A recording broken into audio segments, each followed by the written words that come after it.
Hey everyone, I'm about to take you through a fun external sequence that I've been playing with for the last little bit of time. One that works on external strength as well as dynamic flexibility. A fun little sequence that blends yoga postures with some fun strengthening exercises. So I'll guide you through some of it. Follow along.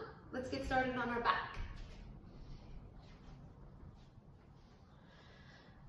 Begin with your feet wide, inner knees touching, and then let your hands rest right on top of your belly. Taking an inhale and an exhale.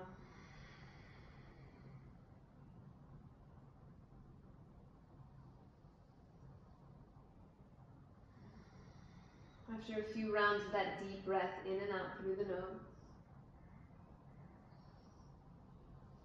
Start to draw the knees into the chest, into an Uttanasana position. Ankles can cross as you draw in. And take a moment to rock across the sacrum, right to left. Little circle. You can cross the ankles the other way. Maybe reach down and pull the feet in towards the chest.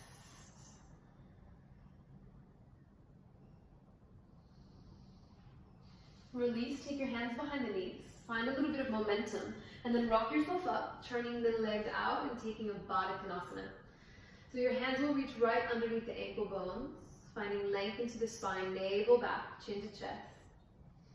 Begin to inhale, tailbone, sit bones to earth. Exhale, crown of head to sky. Really feel this opposing energy along the spine. Sliding the hands to your heart center, really activate the feet, engage the inner legs, and then start to tilt the torso forward any amount that's available to you. Keeping that sort of elongated sensation through the spine, tailbone back, crown of head forward, maybe take another inhale. Exhale, lower down 1 more centimeter. From here, peace finger your hands, take them around your big toes. Slide the weight back to the back of the sit bones. Heels can come up, hovering just above the earth, and then inch by inch, you'll begin to extend the feet. Maybe they come towards a 90-degree angle, or maybe you can start to actually find length behind the knees. Thighs towards ribs, heart up, lots of energy through the arms. One more inhale, one more exhale. Start to draw those inner thighs towards each other, narrowing the gait of the legs. Belly strong. Release the hands, full Navasana bow pose. Wiggle through the fingers, lengthen through the crown of the head, and then slowly lower down halfway. Pull the back towards the earth, navel in, reach forward, reach back. Straight-legged rock, up, and this time cross over the tops of the ankles, and then slide yourself back into an all-fours position. Now for this all-fours, really think about keeping external rotation in the shoulders. We have a tendency to internally rotate the arms as we pull our upper back into protraction. So for this round, can you actually keep the humerus bones externally rotated? Kind of isolate the action of the upper back without affecting the line of the shoulders. Keeping a little micro bend in the elbows can often help with that. So from that all-fours position, external rotation of the upper arm, internal rotation of the lower arm, maybe little mini bend, and then really isolating through that rib cage area of the spine as you pull up, exhale. Inhale, reach forward. Again, pull up and in. And exhale forward. Good. Come back from neutral. Walk the knees back slightly. Tuck underneath the toes, lift the knees off towards a little turbo-style dog, and then begin to elevate the pelvis just a touch, making space for the rib cage that's moving back towards the tops of the thighs. Big, generous bend in the knees. Find all that space in the spine that you can, and then from there, begin to lengthen the heels down as you keep pulling the rib cage in. 180-degree stretch here through fingertips, spine, hips, backs of legs. Good, and then base with this next breath, go ahead and roll forward from the tailbone and then take yourself back to your all-fours position. Draw the inner knees together, lower down onto that left forearm, And then extend that right leg back behind you. Inner thighs up, outer thighs down. From here, begin to externally rotate the pelvis open over that left leg. Then draw the knee towards the outer right shoulder. And then begin to extend through the knee, maybe even flaring the toes to the end. Reverse that, bending the knee and re-extending back behind you.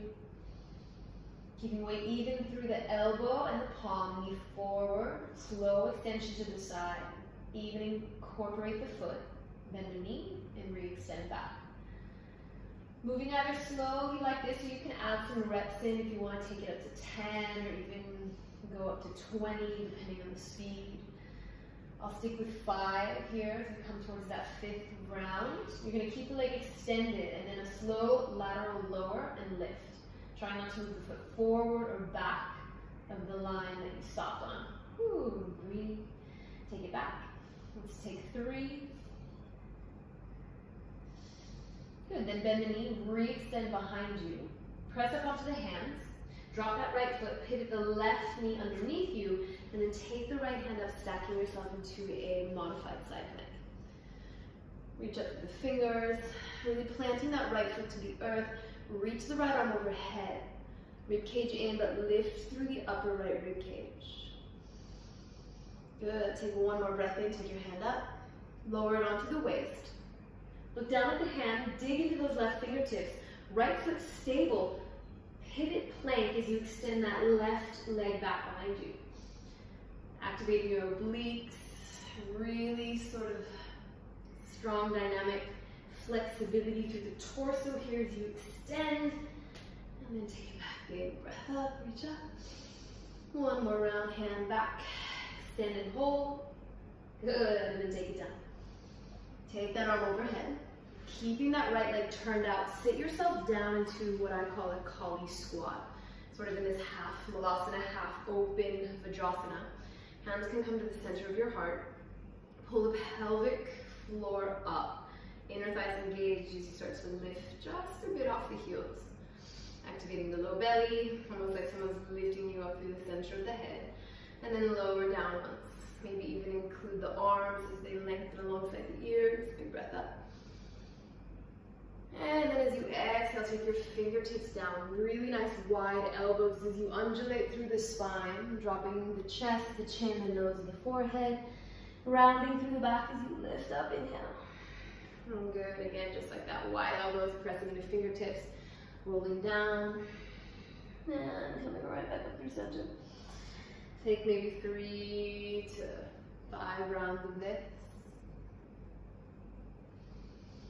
Good, and then from there, reach that left hand back out. Arm can sweep over the head and find yourself in plank pose.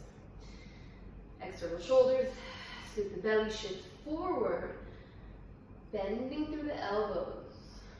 Take it down to your belly. Once you're there, really point through the feet, toenails press into the earth.